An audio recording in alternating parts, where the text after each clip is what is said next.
થોડા દિવસો પહેલા 5 ઓક્ટોબર બાજુ મધ્યરાત્રિએ કેટલાક તત્વોએ ગિરનાર ગોરખનાથ ટૂંક ઉપર જઈને મંદિરને ધ્વંસ કરી નાખ્યો અને આ જે મંદિર હતું તે મંદિરના દરવાજા તોડી નાખ્યા, કાચ તોડી નાખ્યા અને મંદિરમાંથી ભગવાન ગોરખનાથજીની મૂર્તિને કાઢીને તોડીને ખીણની અંદર નાખી દીધી પહાડ પરથી નીચે. અને આવી રીતે નાથ સંપ્રદાયનું અપમાન કર્યું, આપણા ઈષ્ટ દેવતાનું અપમાન કર્યું. આપણી ધાર્મિક લાગણીને ઠેસ પહોંચી છે, આપણી ધાર્મિક લાગણી દુભાઈ છે. આપણી જે શ્રદ્ધા છે તે શ્રદ્ધાને વેરવિખેર કરવાનો પ્રયત્ન થયો છે.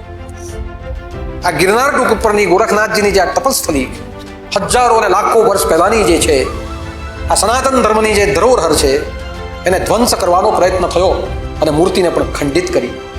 કે આ જે કૃત્ય છે એ અમાનવીય તો છે જ, પણ આ જે કૃત્ય છે આ રાક્ષસી કૃત્ય છે. આ ઘટના દુઃખદ પણ છે, શરમજનક પણ છે.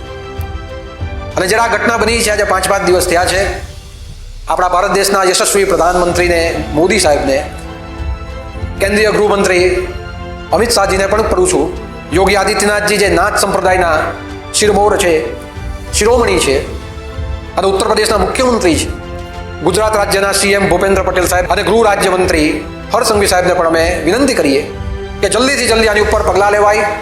જે પણ આ કૃત્ય કરી ગયા એ રાક્ષસો છે, એને જલ્દીથી જલ્દી પકડો. આ જે પણ કંઈ બન્યું છે એની ઊંડી તપાસ કરો.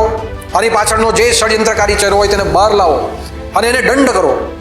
અને ફક્ત આ દંડ કાયદાકીય તો ખરો જ, પણ એવો શાસકીય દંડ કરો કે જેણે ગોરખનાથજીના મંદિરને ખંડિત કર્યું છે, મૂર્તિ ખંડિત કરી છે, એના મકાન ઉપર બુલડોઝર ફેરવાવું જોઈએ. એવી કાર્યવાહી થવી જોઈએ આની ઉપર.